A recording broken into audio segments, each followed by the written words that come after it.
There's a trader called the Condor King that lost millions of dollars of his subs' money because they follow his trades. Let's break down what he did so you don't end up in the same situation.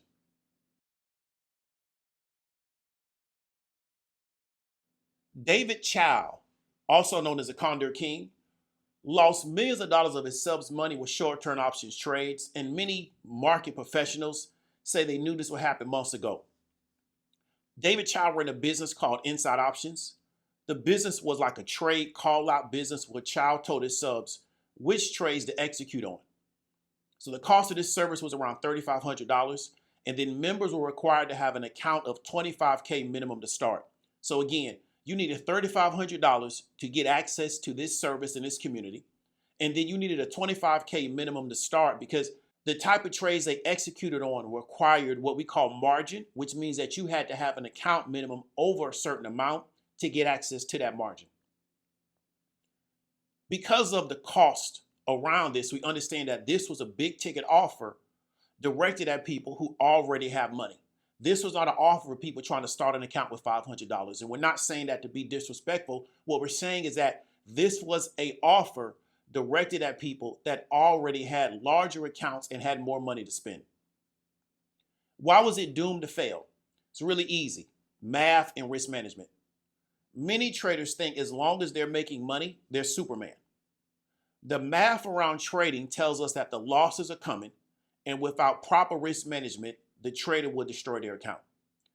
Chow did not just destroy his account, he destroyed the accounts of people who were copying his trades. The service was he ran trades and you copied his trades, so everybody traded the same thing at the same time. So when it went bad, it didn't just go bad for the Condor King, it went bad for everybody that copied his trades. Now they were running a certain type of trade called condor trades. Let's break down kind of what that is.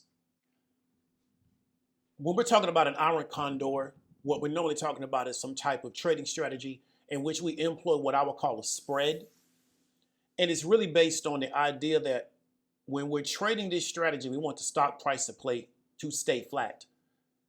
When we're trading this strategy, we want the stock price to stay flat. And what I mean by that is that we want the stock price to stay in between the contracts that we sold during the expiration date of the time in which we sold them. So what I mean by that is that let's say we sold out X amount of days, we want the stock price to stay within those ranges until those contracts expire.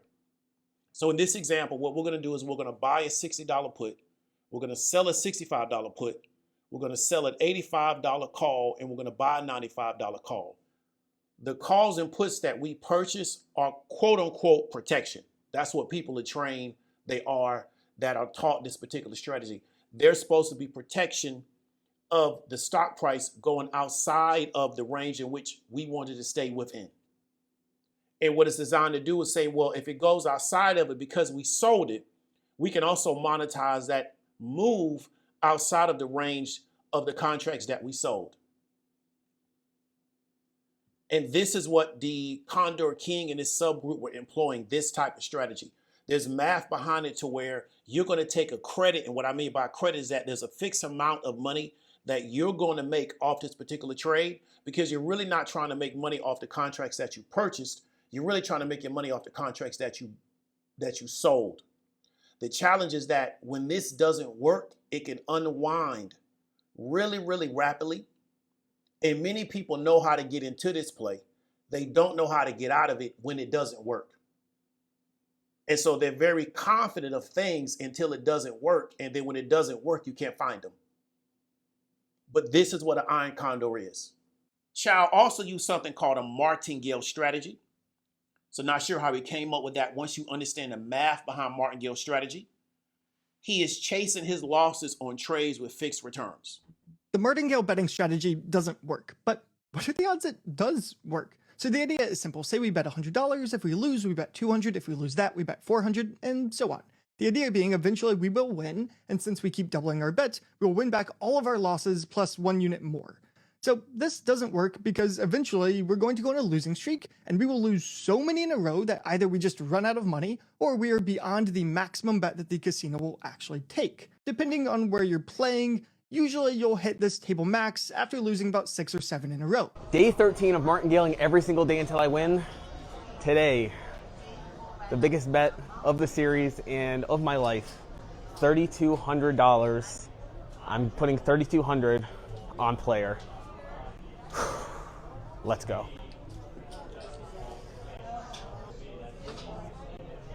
We'll get some side bets in for you.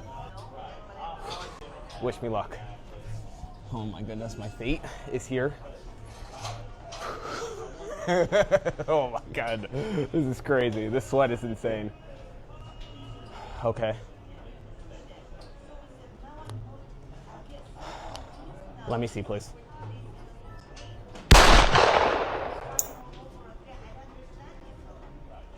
Oh my goodness. $3,200 gone. I said the Martingale system always works. I'm going to the bank. I will be back tomorrow with $6,400. Wish me luck. Chow and his subgroup ran a series of trades right before the end of the year. The initial trades lost. They martingaled right into more trades. And when it was over, the loss was around $50 million. This loss is one of the reasons I push for education for traders and not trying to figure out the fastest way to make money. However, there is an offer for everyone in the market based on what they think is valuable, what they're willing to pay for, and the work they're willing to put in.